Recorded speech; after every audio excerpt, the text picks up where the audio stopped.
Shalom saudara yang Tuhan Yesus Kristus kasihi, berjumpa kembali dengan saya di channel ini. Salam beriman, bertumbuh dalam firman. Hari ini kembali kita akan bersama-sama membaca dan merenungkan kebenaran firman Tuhan. Dan kiranya renungan firman Tuhan pada hari ini dapat kembali memberkati kita.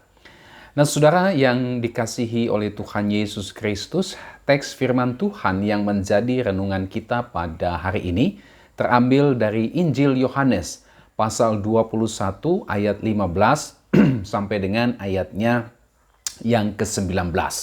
Saya akan bacakan bagian firman Tuhan ini demikian. Sesudah sarapan, Yesus berkata kepada Simon Petrus, "Simon anak Yohanes, apakah engkau mengasihi aku lebih daripada mereka ini?" Jawab Petrus kepadanya, "Benar Tuhan, engkau tahu bahwa aku mengasihi engkau." Kata Yesus kepadanya, "Peliharalah anak-anak dombaku." Kata Yesus lagi kepadanya untuk kedua kalinya, "Simon anak Yohanes, apakah engkau mengasihi aku?" Jawab Petrus kepadanya, "Benar Tuhan, engkau tahu bahwa aku mengasihi engkau." Kata Yesus kepadanya, "Gembalakanlah domba-dombaku." Kata Yesus kepadanya untuk ketiga kalinya, "Simon anak Yohanes, apakah engkau mengasihi aku?" Petrus pun merasa sedih karena Yesus berkata untuk ketiga kalinya, "Apakah engkau mengasihi aku?" Dan ia berkata kepadanya, "Tuhan, engkau tahu segala sesuatu, engkau tahu bahwa aku mengasihi engkau." Kata Yesus kepadanya, "Peliharalah domba-dombaku.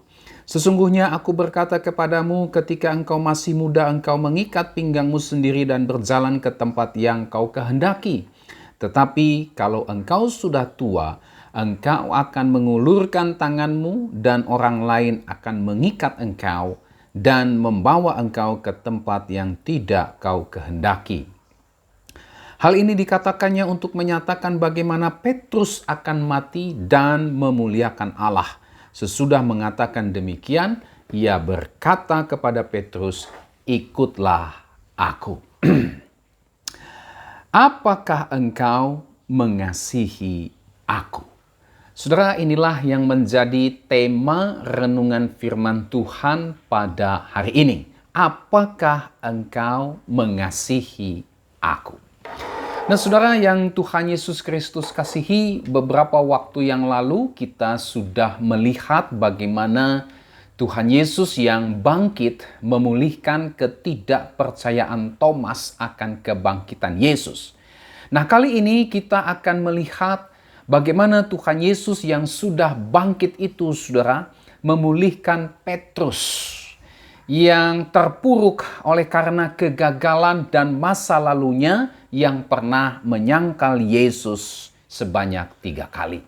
Saudara, sebagai seorang murid Yesus, sebagai seorang yang mengasihi Yesus, Petrus pernah gagal di dalam mengasihi Yesus. Petrus pernah menyangkal Yesus 3 kali. Dia pernah mengaku bahwa dia bukan murid Yesus ketika ada orang yang bertanya kepadanya, "Apakah engkau murid Yesus?" Nah, saudara, akibat daripada kegagalannya tersebut, Petrus dia bukan hanya menyesal dengan amat sangat bahwa dia telah menyangkal Yesus, tetapi juga ia terpuruk dengan kegagalannya tersebut. Ia dikuasai oleh duka cita yang berkepanjangan. Dia merasa terpuruk dengan kegagalannya tersebut. Mungkin dia bertanya, saudara, "Masihkah aku layak disebut sebagai murid Yesus? Masihkah aku layak untuk melayani Yesus?" Nah, saudara, di dalam teks ini kita melihat bagaimana Tuhan Yesus pada akhirnya dia datang kepada Petrus. Tuhan Yesus tahu keadaan salah satu muridnya ini. Dia datang dan berbicara secara khusus kepada Petrus. Tujuannya jelas, untuk memulihkan Petrus, untuk memulihkan dia dari keterpurukannya. Yesus datang secara khusus kepada Petrus untuk menuntun Petrus agar dia bangkit kembali dari kegagalannya tersebut dan kembali mengasihi Tuhan dengan benar dan sungguh-sungguh. Sekaligus Tuhan Yesus meneguhkan kembali panggilannya untuk mengikut dan melayani Tuhan Yesus. Di sini kita bisa melihat bagaimana Tuhan Yesus meneguhkan kembali kehidupan Petrus, panggilan Petrus, kasih Petrus kepada Yesus. Seolah-olah Tuhan Yesus ingin berkata kepada Petrus, saudara, kamu memang gagal. Kamu memang pernah gagal untuk mengasihi aku dengan menyangkal aku 3 kali. Tetapi aku mengampuni kamu. Tetapi aku masih memberikan kepadamu kesempatan untuk kamu belajar dari kegagalanmu dan kembali untuk mengikut aku dengan benar dan dengan sungguh-sungguh.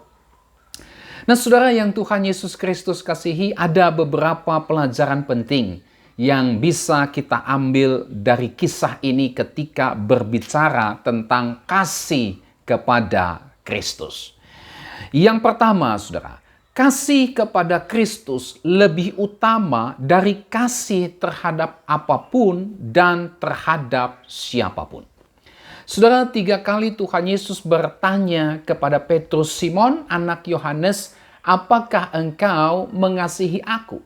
Tetapi yang menarik, saudara, di dalam pertanyaan yang pertama, Tuhan Yesus berkata kepada Petrus, Simon, anak Yohanes, apakah engkau mengasihi aku lebih daripada mereka ini? Ayatnya yang ke-15. Apa sesungguhnya yang dimaksud dengan mereka ini?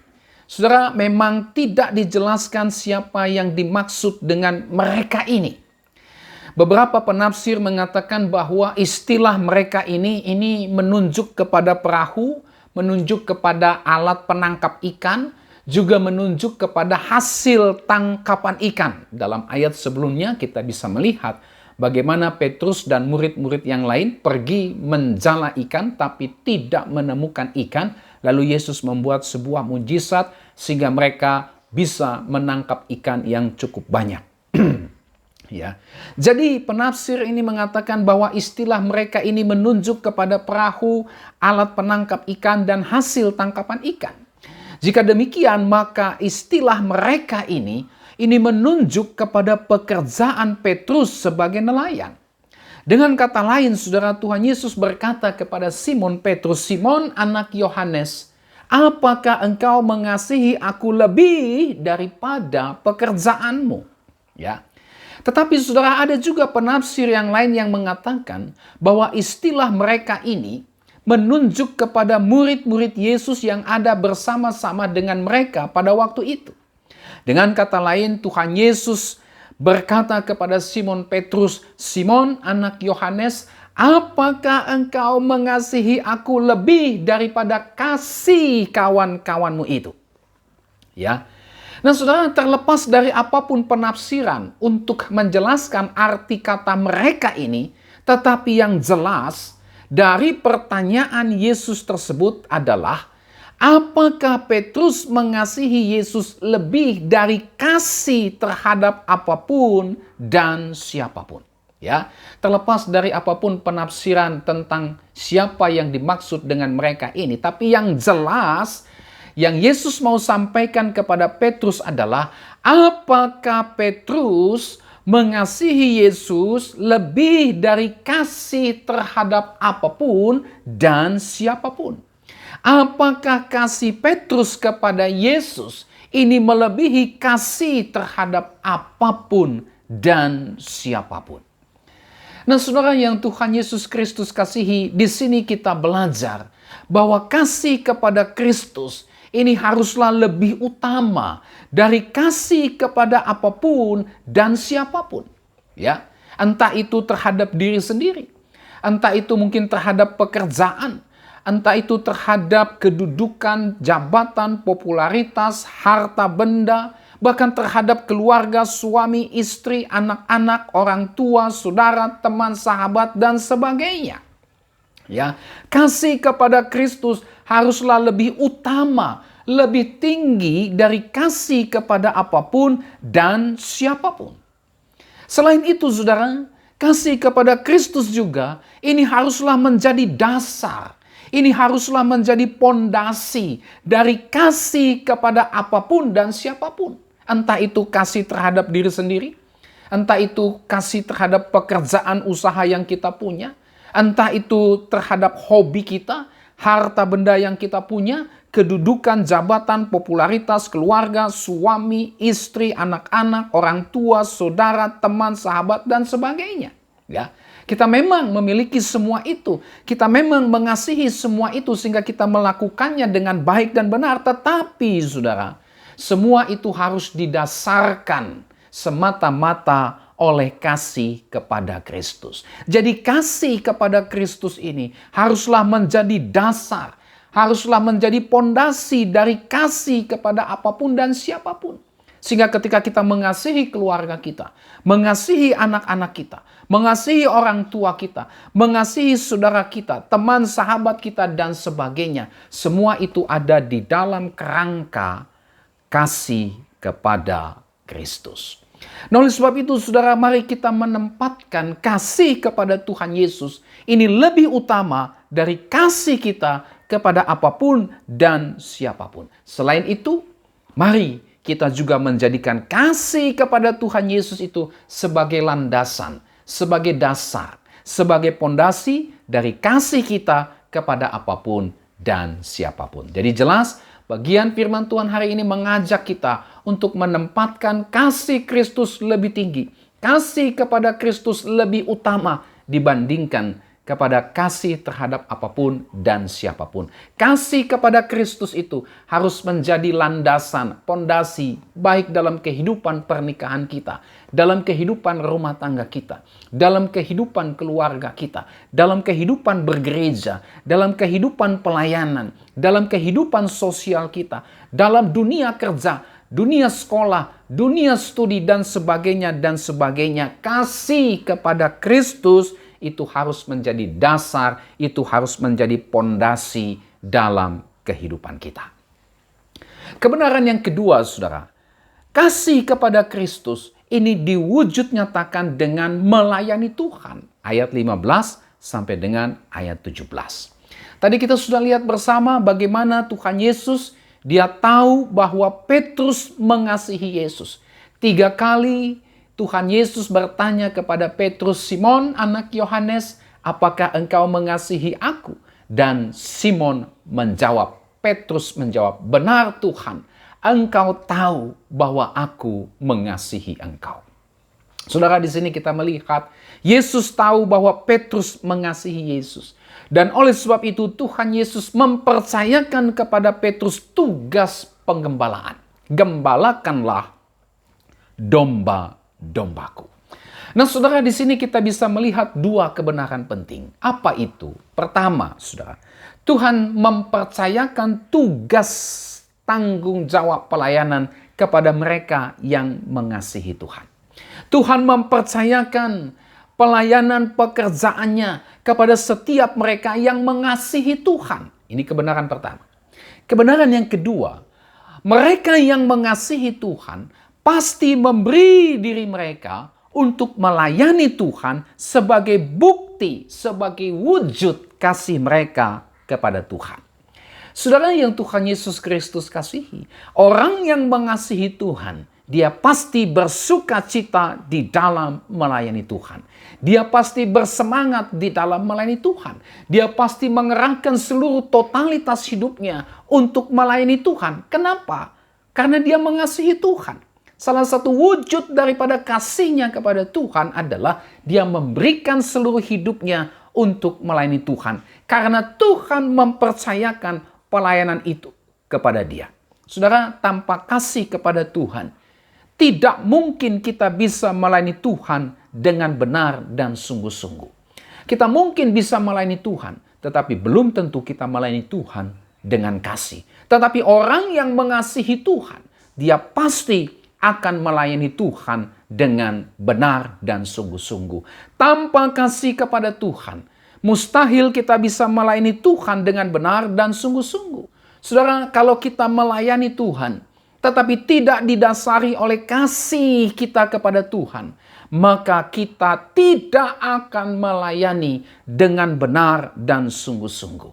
Kita melayani bukan lagi untuk memuliakan Tuhan, tetapi untuk mencari kemuliaan diri, untuk memuliakan diri sendiri. Kita melayani Tuhan bukan lagi untuk mengedepankan kepentingan Tuhan, tetapi justru untuk mencari dan mengedepankan kepentingan diri kita sendiri.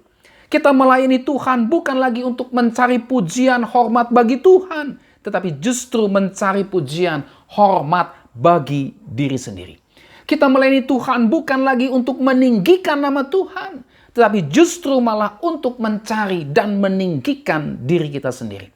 Kita melayani Tuhan bukan lagi untuk mencari nama bagi Tuhan, tetapi justru mencari nama bagi diri kita sendiri. Saudara, tanpa kita melayani Tuhan dengan kasih, maka kita tidak akan pernah bisa melayani Tuhan dengan benar dan sungguh-sungguh. Hanya karena kasih kepada Tuhan sajalah, maka kita bisa melayani Tuhan dengan benar dan sungguh-sungguh serta bertanggung jawab. Nah, oleh sebab itu, saudara, mari kita melayani Tuhan dengan penuh kasih. Mari kita melayani Tuhan bukan karena terpaksa, bukan untuk cari nama, bukan untuk mencari pujian bagi diri sendiri. Pelayanan bukanlah ajang untuk memperkaya diri sendiri. Pelayanan bukanlah ajang untuk mencari hormat, kemuliaan bagi diri sendiri. Pelayanan bukanlah alat cara untuk mengkultuskan diri kita sendiri. Tidak. Melayani Tuhan adalah bagian dari kasih kita kepada Tuhan. Kita melayani Tuhan sebagai wujud, sebagai bukti kasih kita kepada Tuhan, oleh karena Tuhan sudah lebih dahulu melayani dan mengasihi kita. Oleh sebab itu, saudara, mari kita melayani Tuhan dengan kasih, ya, bukan dengan kepentingan-kepentingan tersembunyi yang jelas-jelas tidak memuliakan Tuhan. Kebenaran yang ketiga, pelajaran yang ketiga yang kita bisa lihat dari bagian firman Tuhan ini adalah kasih kepada Tuhan diwujudkan dengan siap berkorban. Ayat 18 sampai dengan ayatnya yang ke-19. Saudara, di dalam bagian firman Tuhan ini, kita melihat bagaimana Tuhan Yesus menubuatkan kematian Petrus yang memuliakan Allah. Ayatnya yang ke-19. Saudara, kalau kita coba flashback ke bagian-bagian Alkitab sebelumnya, kita bisa melihat dulu Petrus ini, dia pernah takut mengakui dirinya sebagai murid Yesus, dan pada akhirnya dia menyangkal Yesus. Dulu Petrus pernah sesumbar, "Saya siap mati bagimu Tuhan, saya siap berikan nyawaku bagimu Tuhan." Waktu Yesus berkata, "Kalian semua malam ini akan tergoncang iman kalian karena aku." Karena Yesus ditangkap untuk disalibkan. Lalu Petrus dengan sesumbar berkata, saudara, "Tuhan, sekalipun mereka goncang imannya, aku sekali-kali tidak.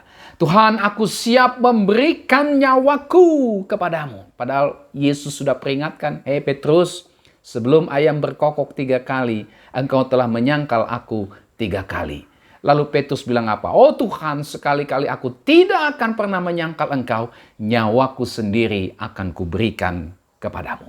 Tetapi saudara, ketika ada orang yang bertanya kepada Petrus, "Apakah engkau murid Yesus? Aku sering melihat engkau bersama dengan Yesus. Itu berarti engkau murid Yesus." Petrus ketakutan, saudara. Petrus menghindar dan pada akhirnya menyangkal Yesus.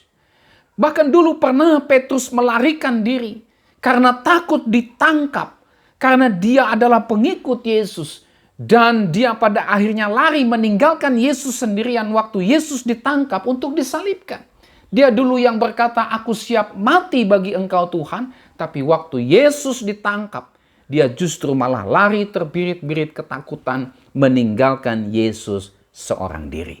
Tetapi saudara, ketika Tuhan Yesus memulihkan hidup Petrus, dia menjadi Petrus yang berubah. Dia menjadi Petrus yang tidak sama dengan Petrus yang dulu. Ia kini berubah menjadi orang yang berani. Dia kini berubah menjadi orang yang siap berkorban bagi Yesus. Bahkan dia mati bagi Yesus. Saudara, Alkitab mencatat bagaimana keberanian Petrus ketika dia memberitakan Injil di depan banyak orang. Saudara, Alkitab mencatat bagaimana keberanian Petrus ketika dia ditangkap, dipenjara, disiksa, dihadapkan kepada para pemimpin-pemimpin agama pada waktu itu. Dia berani, dia tidak lagi takut, dia tidak lagi lari terbirit-birit, tetapi justru dia menghadapi itu semua. Meskipun dia disiksa, dia dipenjara, tetapi Petrus bersama Yohanes dan bersama para rasul lain yang mengalami penganiayaan itu, mereka bersuka cita karena dapat merasakan apa yang Kristus Tuhan mereka pernah rasakan. Ya, Petrus dia berani menghadapi penjara, menghadapi siksaan oleh karena memberitakan Injil Yesus. Bahkan saudara, tradisi menyebutkan bahwa Petrus pada akhirnya dia dihukum mati dengan cara disalibkan secara terbalik, di mana kepalanya di bawah, kakinya di atas. Tradisi mengatakan waktu Petrus mau disalib, dia berkata, "Jangan salibkan aku sama seperti Tuhanku, karena aku tidak layak disalibkan sama seperti Tuhanku." Lalu dia meminta kepalanya di bawah, kakinya di atas. Saudara, Petrus menghadapi itu semua dengan penuh keberanian. Kenapa?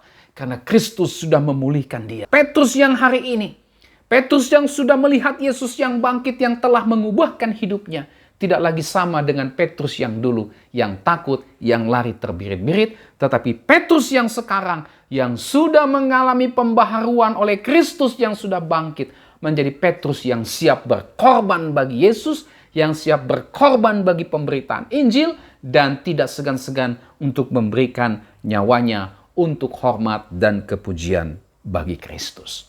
Nah saudara, di sini kita belajar bahwa kasih kepada Yesus menuntut kesiapan, menuntut kerelaan untuk berkorban. Seperti misalnya dibenci, ya. Ketika kita mengasihi Yesus, mungkin kita harus menanggung sebuah pengorbanan, dibenci oleh orang-orang yang tidak percaya dan tidak mengasihi Yesus. Kita harus siap sedia untuk ditolak. Kita harus siap sedia untuk dimusuhi oleh orang-orang yang tidak percaya Yesus atau yang membenci Yesus. Kita harus siap difitnah. Ya, beberapa waktu ini viral video dari mantan wakil presiden Indonesia yang mengatakan bahwa orang Kristen kalau membunuh itu merupakan syahid. Saudara, Alkitab tidak pernah mengajarkan bahwa membunuh musuh itu adalah jalan syahid. Tidak, saudara. Alkitab justru mengajarkan apa? Kasihilah musuhmu, berdoalah bagi mereka, berkati mereka, dan jangan mengutuk. Jangan pernah membalas kejahatan mereka dengan kejahatan, tapi balaslah kejahatan mereka dengan kebaikan. Pembalasan itu adalah hakku, kata Tuhan.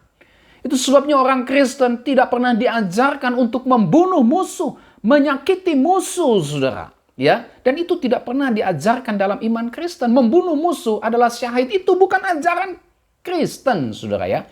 Alkitab, Yesus justru mengajar, kasihilah musuhmu. Tetapi sekarang, saudara, orang Kristen difitnah seperti itu. Oleh siapa? Oleh mereka yang membenci Kristus. Oleh mereka yang tidak percaya kepada Kristus. Kita difitnah. Ya, seperti apa yang dilakukan oleh mantan wapres kita itu. Ya, kita difitnah. Tapi itulah konsekuensi dari kasih kepada Kristus. Dari cinta kita kepada Kristus. Maka kita akan difitnah oleh dunia ini. Oleh setiap orang yang tidak percaya kepada Kristus. Oleh setiap orang yang membenci Kristus. Ya, kita setiap sedia. Mungkin di penjara. Ada banyak orang-orang yang mengasihi Yesus di penjara karena imannya kepada Kristus. Bahkan dibunuh. Ya, berapa banyak gereja sekarang dibakar. Berapa banyak orang Kristen, saudara, dianiaya. Selalu saja orang Kristen berusaha untuk dihambat, ya. Difitnahkan segala yang jahat, dianiaya, dihambat untuk beribadah dan seterusnya. Inilah konsekuensi dari kasih kepada Yesus. Itu sebabnya Tuhan berkata, berbahagialah kamu jika kamu dianiaya karena namaku. Berbahagialah kamu jika kepadamu difitnahkan segala yang jahat. Berbahagialah karena kamu sedang mengikuti jejak para nabi. Berbahagialah sebab kamu sedang mengikuti jejak para orang-orang suci Tuhan. Bahkan berbahagialah kamu karena kamu sedang meneladani Kristus yang juga pernah dianiaya, bahkan dibunuh oleh mereka yang membenci Kristus. Nah, oleh sebab itu, saudara, Apakah kita siap berkorban karena kasih kita kepada Kristus? Jangan sembunyikan kasihmu di depan dunia kepada Kristus. Jangan sembunyikan imanmu kepada Kristus di depan dunia.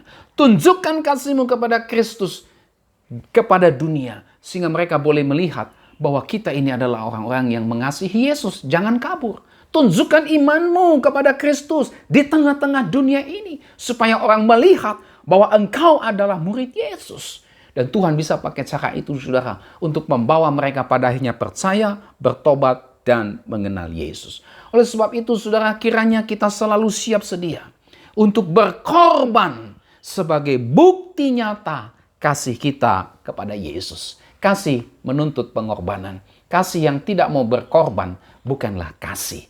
Yesus sudah menunjukkan kasihnya kepada kita dan ia berkorban, ya, dalam menunjukkan kasihnya kepada kita. Demikian pula kita sebagai pengikut-pengikut Kristus yang mengasihi Kristus, maka kita pun harus juga meneladani Kristus Yesus Tuhan kita yang siap berkorban demi kasih kita kepada Kristus. Kristus sudah berkorban demi kasihnya kepada kita, maka kita pun juga harus meneladani kasih Kristus itu. Kita siap berkorban demi kasih kita kepada Kristus. Pelajaran yang keempat, yang terakhir yang kita bisa ambil dari bagian firman Tuhan ini adalah kasih kepada Kristus diwujudkan dengan mengikut Yesus, ayat 19. Sesudah mengatakan demikian, ia berkata kepada Petrus, ikutlah aku. Saudara, istilah ikutlah aku ini mempunyai makna mengikuti petunjuk Kristus, mengikuti arahan Kristus. Istilah ikutlah aku ini mempunyai makna mentaati firman Kristus, mengikuti pimpinan dan kehendak Kristus dalam seluruh kehidupan kita. Ya, jadi kasih kepada Kristus itu, saudara, juga ditunjukkan dengan mengikut Yesus. Artinya penyerahan total atau ketaatan penuh kepada kehendak Kristus, kepada firman Kristus, kepada apa yang menjadi pimpinan dan tuntunan Kristus. Saudara, Tuhan Yesus pernah berkata dalam Yohanes 14 ayat 15, "Jikalau kamu mengasihi aku, kamu akan menuruti segala perintahku." Yes. Ya, orang yang mengasihi Tuhan bukan hanya sebatas kata-kata, tapi diwujudkan dalam sebuah tindakan nyata. Apa itu? Menuruti segala perintahku. Bukan sebagian perintahku ya, tapi segala perintahku. Kemudian dalam Yohanes 14 ayat 24, barang siapa tidak mengasihi aku, tidak mengasihi Yesus, ia tidak menuruti firmanku. Jadi jelas, saudara ya. Orang yang disebut mengasihi Tuhan bukan orang yang mengatakan aku mengasihi Yesus. Bukan kata-kata, saudara. Orang yang mengasihi Tuhan adalah orang yang menuruti segala perintah Tuhan. Bukti kasihnya itu diwujud nyatakan dengan apa? Menuruti segala perintah Tuhan. Sebaliknya, orang yang tidak mengasihi Tuhan, maka dia tidak menuruti firmanku. Firman Tuhan. Jadi, kita bisa saja mengatakan aku mengasihi Yesus, tapi kalau kita tidak menuruti segala firman Tuhan, maka sebenarnya kita tidak mengasihi Tuhan. Biarpun kata-kata kita mengatakan bahwa aku mengasihi Tuhan, tapi kita tidak menuruti segala firman Tuhan, maka kita tidak dikatakan sebagai orang yang mengasihi Tuhan. Nah, oleh sebab itu, saudara, kalau kita benar-benar mengasihi Yesus, maka marilah kita tunjukkan kasih kepada Yesus itu dengan cara apa? Turutilah, taatilah perintah Kristus itu dalam kehidupan kita. 1 Yohanes 5 ayat 3 berkata, sebab inilah kasih kepada Allah, yaitu bahwa kita menuruti perintah-perintahnya. Perintah-perintahnya itu tidak berat. Inilah kasih kepada Allah. Apa kasih kepada Allah itu? Yaitu bahwa kita menuruti perintah-perintahnya. Percuma kita mengatakan aku mengasihi engkau Yesus, tapi kita tidak mau menuruti perintah-perintahnya, maka kita sama dengan tong kosong nyaring bunyinya. Nah, oleh sebab itu, saudara, apapun yang kita lakukan dalam kehidupan kita, entah dalam kehidupan pernikahan kita, entah dalam kehidupan rumah tangga kita, entah dalam kehidupan keluarga kita, entah itu dalam kehidupan mendidik anak-anak kita, Entah itu dalam dunia pekerjaan kita, kehidupan sekolah kita, studi kita, pergaulan kita. Entah itu ketika kita memilih pasangan hidup. Entah ketika kita hidup dalam dunia pelayanan. Entah itu juga ketika kita menjalankan ibadah kita, ketika kita mendukung pekerjaan Tuhan dan sebagainya dan sebagainya. Biarlah semuanya itu selaras dengan firman Kristus. Ya, sebagai sebuah bukti kasih kita kepada Kristus. Apapun yang kita lakukan, semua tidak boleh melenceng dari firman Kristus. Apapun yang kita kerjakan dalam seluruh kehidupan kita, ya, itu tidak boleh melenceng dari prinsip dan kebenaran firman Kristus. Karena Alkitab mengatakan orang yang mengasihi Tuhan adalah orang yang menuruti segala perintah Tuhan. Orang yang mengasihi Tuhan adalah orang yang dengan sukacita, ya, dengan penuh kegembiraan, dia mengikuti seluruh apa yang menjadi petunjuk Tuhan di dalam firman-Nya. Nah, saudaraku yang Tuhan Yesus Kristus kasihi, inilah seluruh renungan firman Tuhan pada hari ini. Marilah kita mengasihi Tuhan Yesus dengan sungguh-sungguh. Oleh karena Tuhan Yesus sudah lebih dahulu mengasihi kita. Marilah kita mengasihi Tuhan dengan 4 hal tadi, ya, yang sudah kita lihat bersama. Itulah kasih kepada Kristus. Ini harus yang terutama di atas segala-galanya. Yang kedua, kasih kepada Kristus diwujudkan dengan melayani Kristus. Yang ketiga, siap berkorban bagi Kristus. Dan yang keempat, setia mengikut Kristus dan firman-Nya. Mari kita mengasihi Tuhan dengan keempat hal yang sudah kita lihat dari bagian firman Tuhan ini. Jika mungkin ada di antara kita yang selama ini gagal dalam mengasihi Tuhan, saudara, Tuhan tidak tinggal diam. Hari ini firman Tuhan memanggil kita untuk datang kembali kepada Kristus yang berkuasa untuk memulihkan kita sehingga kita dapat kembali hidup mengasihi Tuhan.